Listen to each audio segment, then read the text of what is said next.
बच्चों, आज की वीडियो में मैं आप लोगों को मोलरिटी और ग्राम पर लीटर स्ट्रेंथ में रिलेशन बताऊंगा कि what is the relation between the molarity and gram per litre strength. यानी अगर आपको किसी सोल्यूशन की मोलरिटी मालूम हो जाए तो उसकी ग्राम पर लीटर स्ट्रेंथ कैसे निकालेंगे, और ग्राम पर लीटर स्ट्रेंथ मालूम हो जाए तो उसकी मोलरिटी कैसे निकालेंगे। ये क्लास 12 के फर्स्ट चैप्टर सोल्यूशन चैप्टर में है, ये तुम्हारे प्रैक्टिकल में भी है। तुम्हें मोलरिटी दी जाएगी, स्ट्रेंथ फाइंड करना होगा, या स्ट्रेंथ दी जाएगी, आपको मोलरिटी फाइंड करना होगा। आप लोगों को किसी सोल्यूशन की ग्राम पर लीटर स्ट्रेंथ और मोलरिटी में रिलेशन को फाइंड करना है, तो आप किसी सोल्यूशन की मोलरिटी और ग्राम पर लीटर स्ट्रेंथ में रिलेशन कैसे फाइंड करें बताने चल रहा हूँ। मैं पिछली वीडियो में बता चुका हूं आप लोगों को कि किसी भी सोल्यूशन के 1 लीटर में 1 लीटर में सॉल्यूट का जितना मोल घुला होता है, तो क्या घुला होता है? मोल। इसे मोलरिटी कैपिटल एम कहते हैं। मोलरिटी कैपिटल एम क्या होती है भाई? तुम पीछे पढ़ चुके हो कि the number of mole of solute present in molarity of solution, ये तुम्हारी मोलरिटी हो गई।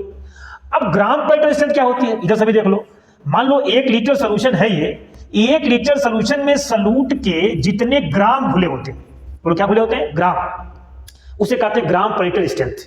10 ग्राम मान लो घुले होंगे तो 10 ग्राम पर लीटर, 20 ग्राम घुले होंगे 20 ग्राम पर लीटर। मान लो 1 मोल घुला हुआ है तो 1 मोल पर लीटर, 2 मोल घुला हुआ है 2 मोल पर लीटर। तो जब मोल घोल दोगे तो मोलरिटी है, और जब ग्राम घोल दोगे तो ग्राम पर लीटर कंसंट्रेशन है। Today we will discuss about relation between the molarity and gram per litre strength. Molarity और ग्राम पर लीटर स्ट्रेंथ में क्या रिलेशन होता है बताएंगे आपको। आप लोग पीछे पढ़े हो, क्या पढ़े हो भाई? कि molarity capital M is equal to W B into 1000 upon M B into V.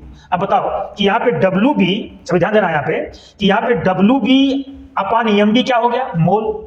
अब वी क्या हो गया? वॉल्यूम। वी क्या हो गया? वॉल्यूम। ये फार्मूला बताओ किसका है? मोलरिटी का है। अच्छा देखो, अब स्ट्रेंथ क्या होता है? ग्राम पर लीटर स्ट्रेंथ को यस से रिप्रेजेंट करते हैं। यस, मोलरिटी कैपिटल एम से, स्ट्रेंथ को यस से। तो gram per litre strength S equal to होता है डब्ल्यू बी अपॉन वी। आई क्या है? सॉल्यूट का मास ग्राम में। आई क्या? वी क्या? वॉल्यूम। किसमें? लीटर में। वी क्या वॉल्यूम लीटर में है। अच्छा देखो इधर, अगर मान लो हमारा ये वॉल्यूम लीटर में है, तब यहाँ पे हम 1000 से मल्टीप्लाई नहीं करें। हम मान लेते हैं कि हमारा वॉल्यूम लीटर में, तो W B upon M B into V. V है किसमें? लीटर में। जब वी एमएल में होगा तब यहाँ 1000 से मल्टीप्लाई करोगे। यहाँ भी हमारा जो वॉल्यूम है वी, ये वी जो है बताओ किसमें है? लीटर में। लीटर में वी। तो देखो इधर एस इक्वल टू हो गया डब्ल्यू बाई वी। अब मोलरिटी एम इक्वल टू क्या हो गया? W by M into V. तो अब क्या हो जाएगा? सभी देख लो इधर कि अब मोलरिटी तुम्हारी हो गई capital M equal to W B upon M B into V. ये मोलरिटी होगी। स्ट्रेंथ क्या हो गई भाई? स्ट्रेंथ हो गई डब्ल्यू बी अपॉन वी। अब देखो इधर है, बताओ मोलरिटी में डब्ल्यू बी अपॉन वी क्या है? यस, स्ट्रेंथ हो गया भाई। W B upon V equal to S है कि नहीं है? तो यहाँ पे इसकी जगह यस रख दो यहाँ पे। तो मोलरिटी एम इक्वल टू क्या हो जाएगा? यस अपॉन क्या बताओ? M B. बताओ यस क्या है? ग्राम पर लीटर स्ट्रेंथ, और एम बी क्या है? मोलर मास है। तो अगर तुम्हें किसी सोल्यूशन की ग्राम पर लीटर से पता हो और मोलरिटी निकालना हो, तो उसके मोलेकुलर मास से क्या कर दोगे? डिवाइड कर दोगे। तो डिवाइड कर दोगे तो बताओ मोलरिटी मिल जाएगी। यानी molarity equal to S upon M B. S upon M B. देखो इधर, यानी तुम कह सकते हो कि molarity is equal to gram per litre strength, gram per litre strength upon molecular mass of solute. Molecular mass of solute. अब देखो यहाँ से क्या हो जाएगा? तुम्हारा यहाँ से हो जाएगा कि ग्राम per litre strength equal to बताओ क्या हो जाएगा? हो जाएगा मोलरिटी इनटू क्या? Molecular mass. अभी तुमको 2 रिलेशन बड़ा इंपॉर्टेंट मिल गया है कि अगर तुम्हें स्ट्रेंथ पता होगी तो मोलरिटी कैसे निकालोगे, और मोलरिटी पता होगी तो स्ट्रेंथ कैसे निकालोगे। समझे सभी लोग? देखो एम इक्वल टू हो गया, मोलरिटी इक्वल टू हो गया यस अपॉन एम बी, या यस इक्वल टू हो गया कैपिटल एम इंटू क्या बताओ? M B. अब देखो इधर इस फार्मूलों से, इस रिलेशन से अगर हमें ग्राम पर लीटर स्ट्रेंथ पता होगी तो मॉलिक्यूलर मास से डिवाइड करके मोलरिटी निकाल लेंगे, और हमको अगर मोलरिटी पता होगी तो मॉलिक्यूलर मास से मल्टीप्लाई करके ग्राम पर लीटर स्ट्रेंथ निकाल लेंगे। तो this is the relation between the molarity and gram per litre strength. जैसे यहाँ पे देखो हम कह दें तुमसे कि 1 मोल पर लीटर, 1 मोल पर लीटर NaOH का सोल्यूशन है भाई, इसकी स्ट्रेंथ क्या होगी? 1 मोल पर लीटर है, इसकी स्ट्रेंथ निकालनी है तो मोलरिटी कितना हो गई? 1।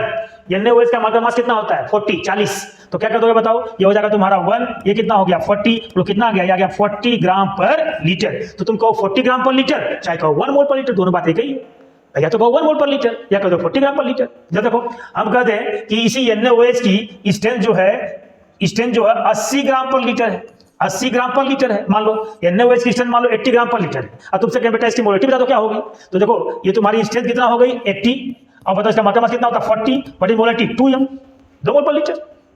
डबल पर लीटर। इसका मतलब कि अगर तुम्हें स्ट्रेंथ पता होगा तो मोलरिटी निकालोगे, मोलरिटी पता होगी स्ट्रेंथ निकालोगे। अगर तुम्हें स्ट्रेंथ पता है, मोलेकुलर मास से डिवाइड कर दो, मोलरिटी मिल जाएगी। तुम्हें मोलरिटी पता है, मोलेकुलर मास से मल्टीप्लाई कर दो, स्ट्रेंथ मिल जाएगी। तो ये जो रिलेशन है बेटा, ये दोनों फॉर्मूले को नोट कर लेना कि molarity is equal to gram per litre strength upon molecular mass और gram per litre strength is equal to molarity into molecular mass. इस दोनों फार्मूले से तुम लोग मोलरिटी को ग्राम पर लीटर स्ट्रेंथ में और ग्राम पर लीटर स्ट्रेंथ को मोलरिटी में चेंज कर सकते हो।